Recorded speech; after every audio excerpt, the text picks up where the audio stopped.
দাদা বৌদি কি কি দিয়ে খাবার দিয়েছে? ডাল দিয়েছে, আচ্ছা, আর বরবটি ভাজা, আলু দিয়ে ভাজা করে দিয়েছে। আচ্ছা এখন এটা সেবা করছি। আচ্ছা, আপনি ঠিক আছে সেবা করুন, কিন্তু অল্পের জন্য ব্রেক করেছেন যে আমি এটা ধন্যবাদ, যে মুখে চলে যাচ্ছিল কিন্তু অটোমেটিক আমার কথাতে আপনি একটু ব্রেক করে দিয়েছেন, তাই তো? না, ডিশটা ভালো, যেহেতু কোম্পানিতে কাজ করা। দাদা আপনার কি কি নিয়ে আসছেন একটু বলবেন?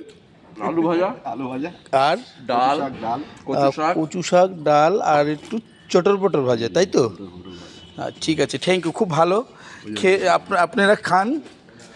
আচ্ছা, কি বলবো, সবাই খেতে বসেছে, কিছু বলা যায় না, তবুও যদি একটু বলছি। এই যে জামাই ষষ্ঠী খেয়ে এসেছে আমার দোস্ত, কিন্তু দুখানা বিয়ে করেছে বলছিল, শুনছিলাম, মানে আমি দেখিনি তো ঠিক। তো আমি একা খেতে গেছি, তো আর থেকেও যায়নি। হ্যাঁ, আর আমি কোনো যেতে পারিনি, কি আমার মানে আমার কেউ নেই, তাই আমরা জামাই ষষ্ঠী ভুলে গেছি। 5 বছর হয়ে গেছে। শাশুড়ি পাতাতে পারতিস তো। আচ্ছা, যাই হোক, তো শাশুড়ির হাতে খেয়ে আপনি একটু মানে বেশ পরিষ্কার লাগছে। হ্যাঁ, গালটাল একটু ফুলে গেছে দেখি। ও, বেশ সুন্দর, খুব সুন্দর। আচ্ছা স্যার, আপনি কি নিয়ে আসছেন? একদম পুরো ভেজ। ও, পুরো ভেজ না, আপনি পুরোটাই ভেজ, তাই না? বেশ, খুব বড্ড ভালো। আমিও খেতে চাই, কিন্তু জানি না আত্মা কী চায়, বুঝতে পারছি না। না, বুঝতে পারছি না।